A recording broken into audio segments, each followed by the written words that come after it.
Yeah, good to see you. How you doing? Fine. Welcome to Thank my you. abode.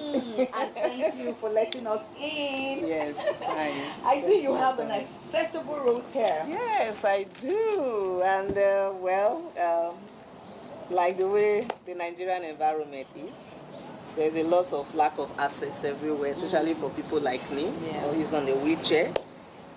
But it's a rented place, and immediately I came. Me and my husband checked the place, and I liked it, and they said, okay, then we can do it for you. And they actually did it. Wow. Unlike where my previous houses, I would be the one to spend the money and do it, but they did this for me. So I think there's more awareness creation is expanding, and people are understanding better the need for accessibility. Yes, and this is what we are hoping for. The program is against all odds on the Nigerian Television Authority, the NTA. I remember very well the day Madam Patience came to our office for courtesy visit.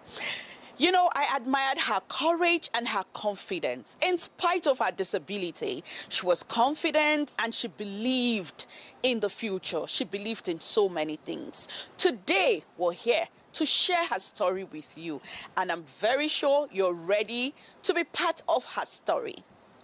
Disability is not a limitation.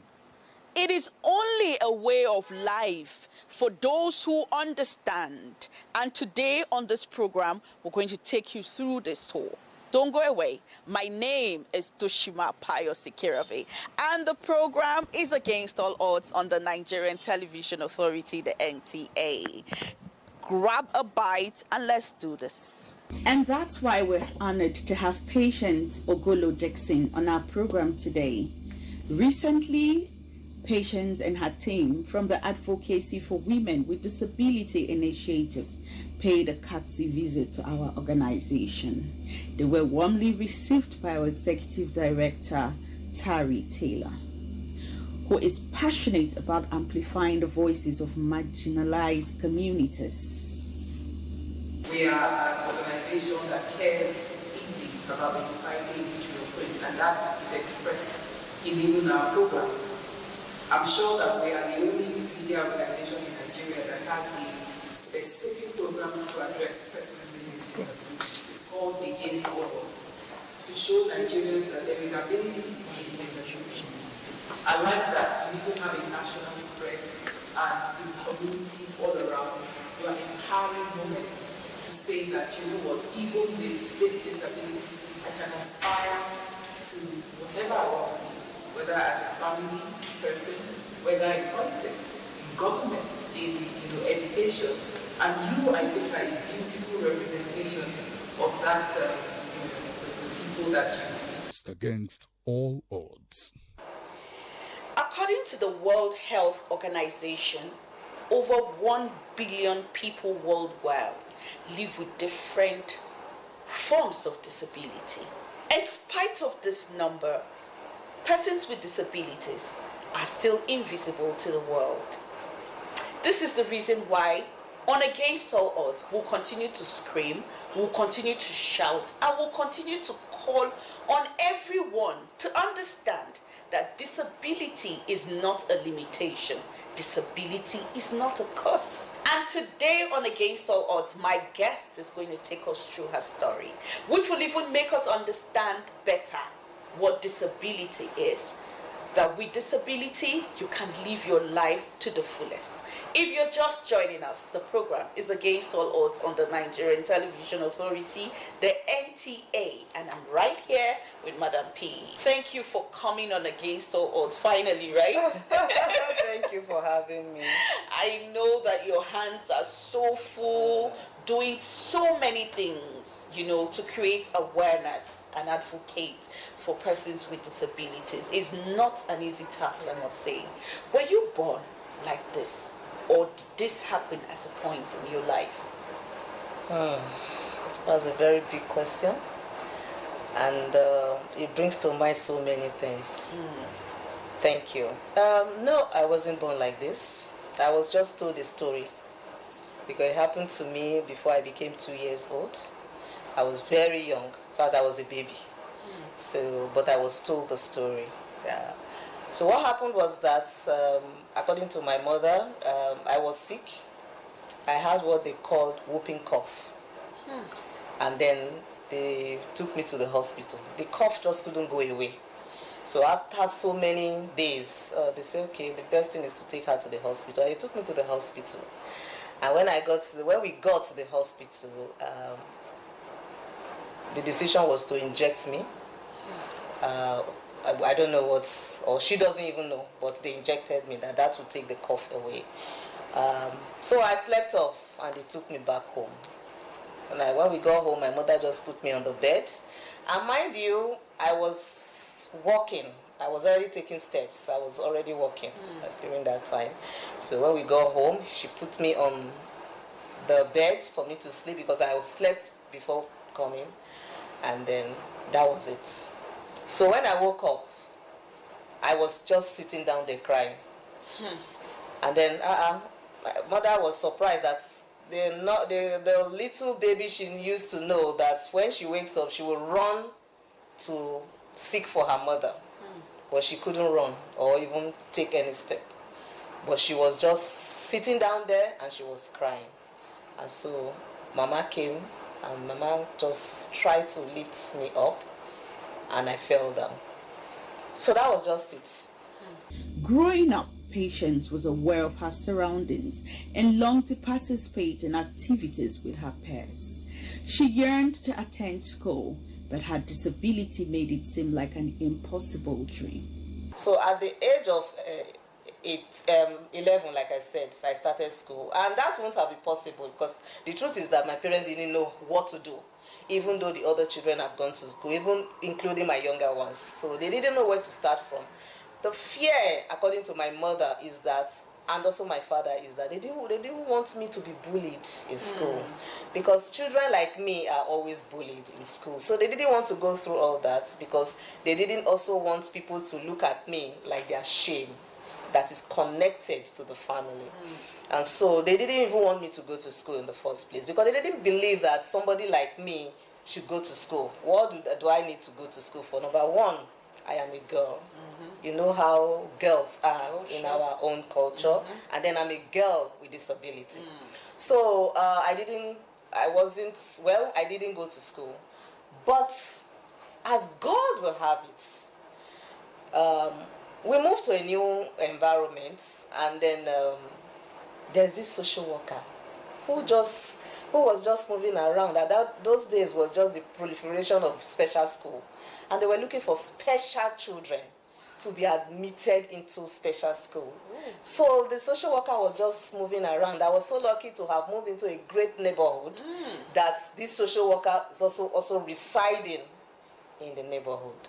So one day my mother went to do her little petty trading. My father had gone to work. Everybody had gone to school.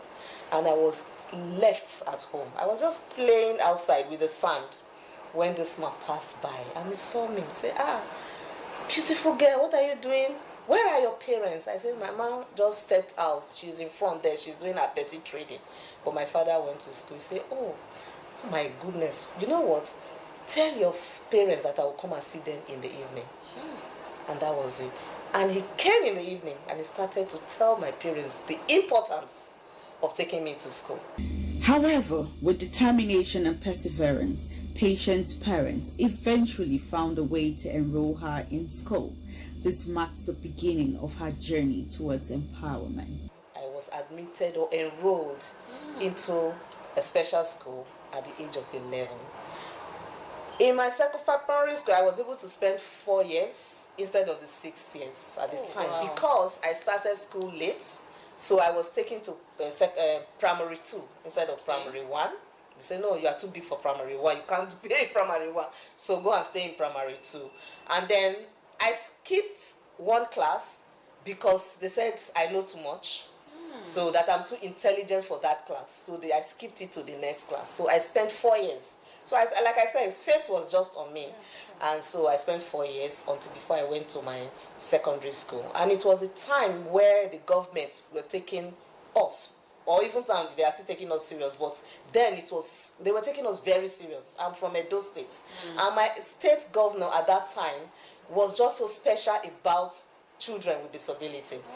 And so, apart from the fact that they supported us, because many of us did not pay school fees, in myself, they supported most of these educational things that we were supposed to have, which helped most parents like mine that have so many children. So what they did for my secondary school is just that we want your parents to bring the most closest secondary school to your house. And so I was now enrolled into a very good secondary school that is close to my house. Wow. And that was how I started secondary school again. And from there to the university as well. It was my state university where I did accounting before I graduated after 4 years. So that is my educational job. It's against all odds. After graduation, I couldn't get a job for more than 8 years. Why? Because of my disability. Because when they see everything, they just call for, when I apply, they call for interview. They have not seen me. They just say, oh, okay, this would be good, let's call for interview. But as soon as I come and they see me, the story change. They say, okay, I think, you know what we'll do? We'll get back to you. So I stayed for 8 years without job. So I started to think, okay, this thing is not working for me. Maybe I should just go self-employed. After all, it will be my business and nobody will. And that was what I did. So I started to do buying and selling.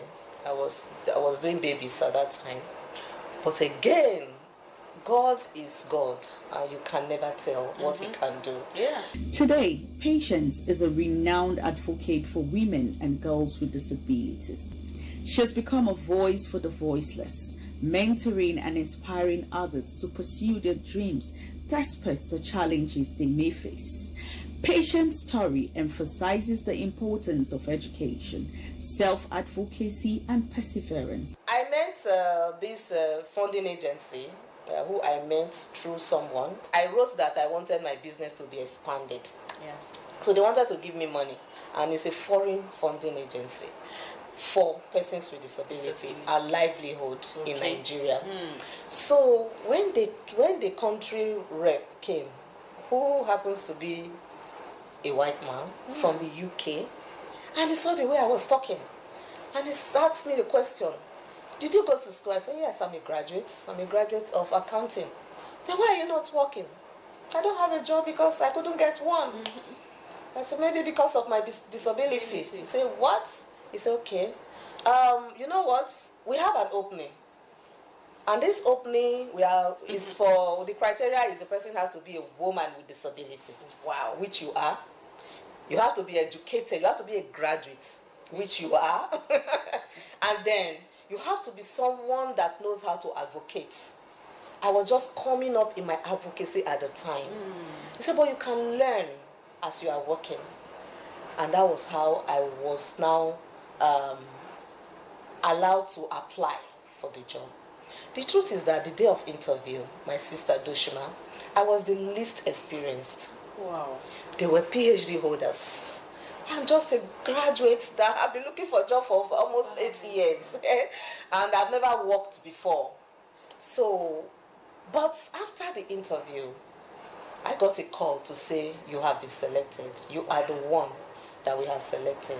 I was there. I was so, I couldn't believe my eyes. First time that I will be employed.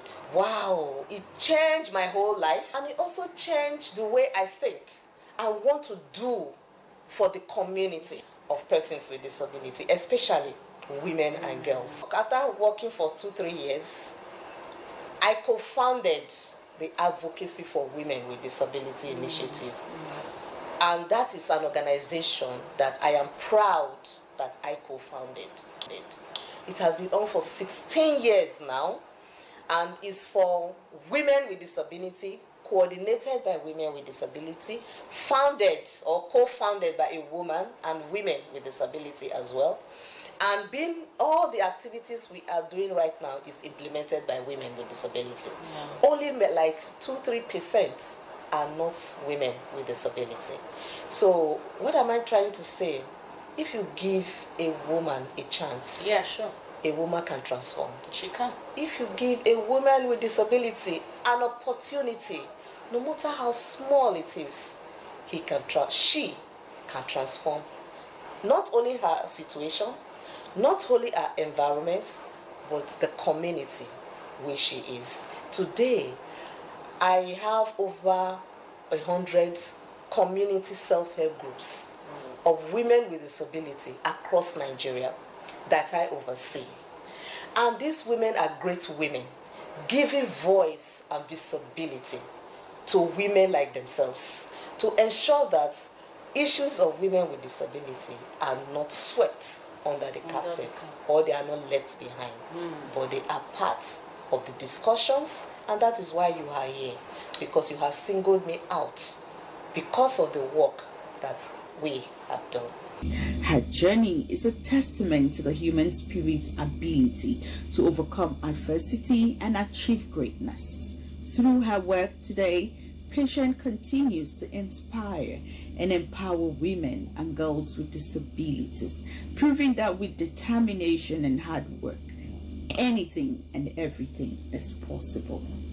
So one big challenge that is always facing me as a person with disability is the area of access. There's no accessible infrastructure, there's no accessible facilities, there's no accessible housing, there's no accessible work.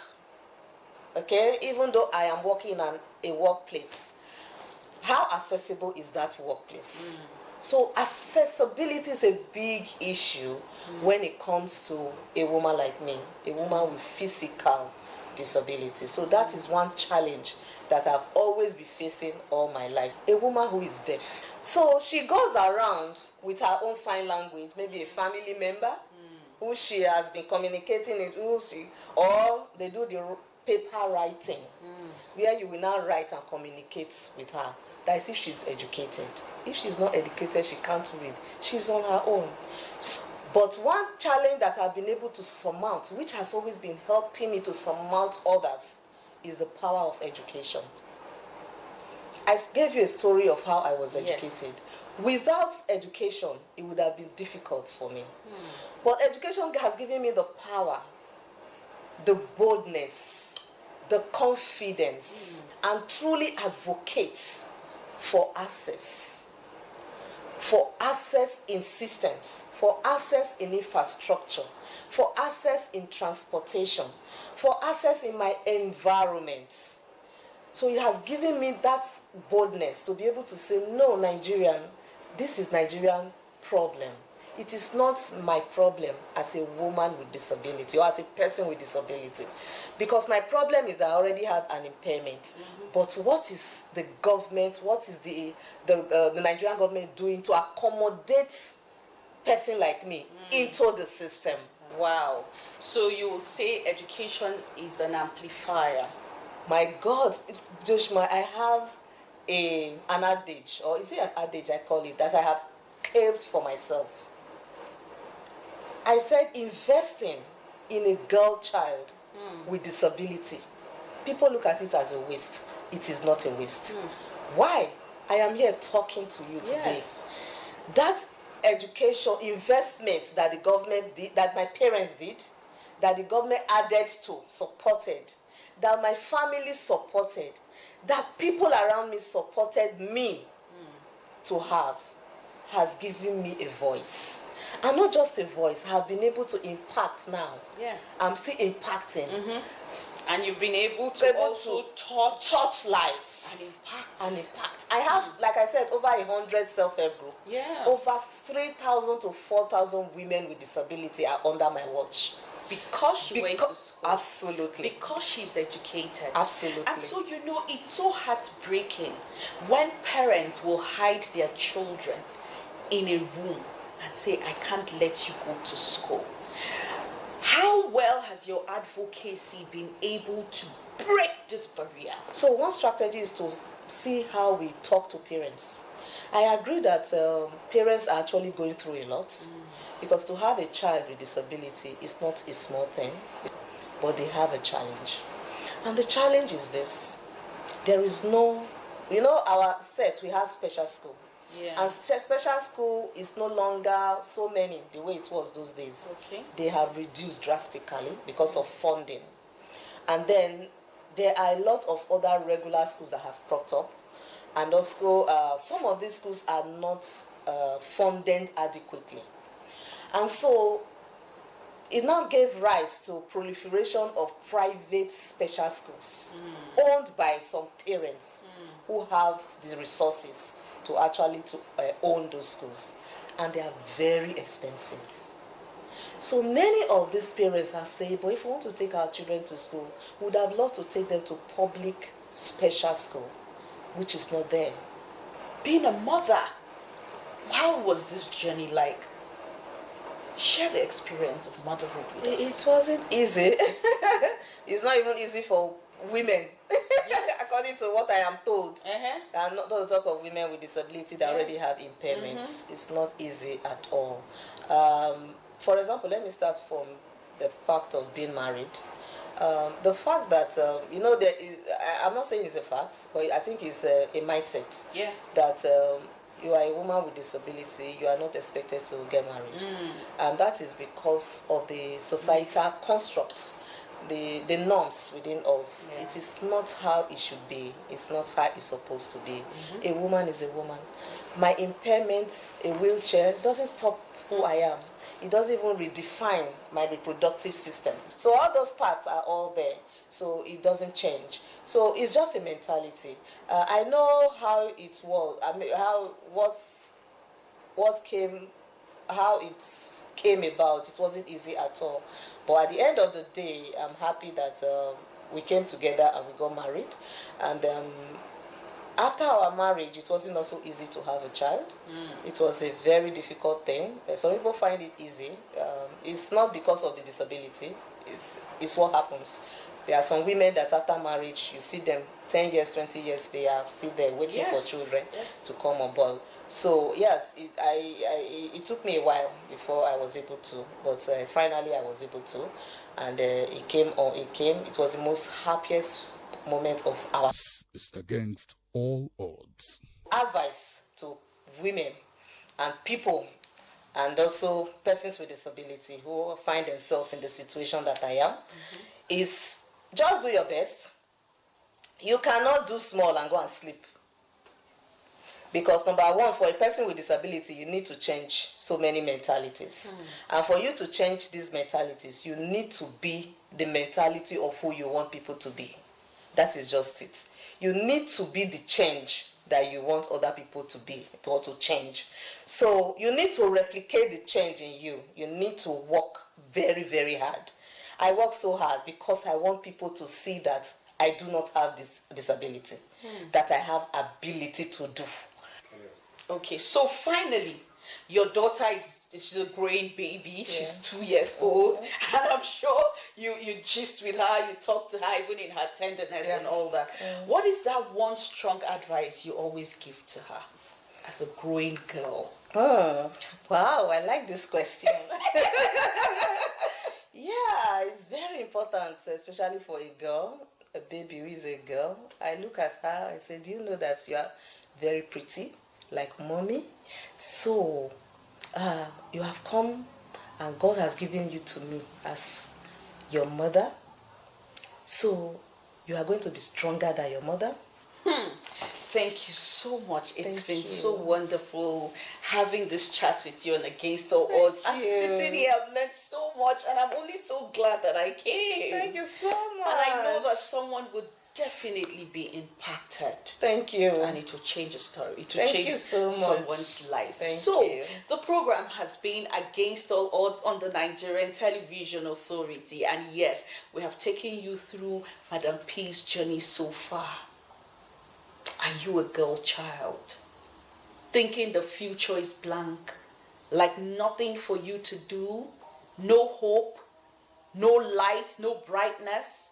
Today, I'm sure this story has brought brightness to you. Madam Peace's destiny was actually founded in the sand. She was outside the sand playing, and then her destiny came to her. She did not just sit there and say, I can't move my legs, and so I will remain here. In the weakness of her legs, she moved her heart, and her heart moved her parents. And today, she has become who she is. Opportunities will definitely come. When it comes, what do you do with it? What will you do with it? What can you do with it? And then how will you impact someone's life with it? Thank you for staying with us on Against All Odds. Remember, the month of March celebrates women and women with disability.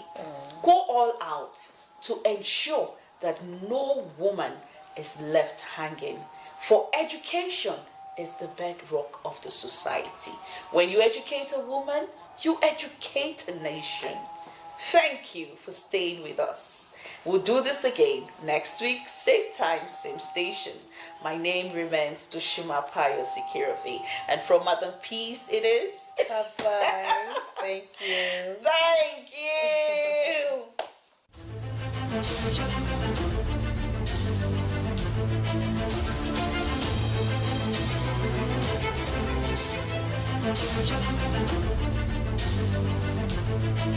Thank you.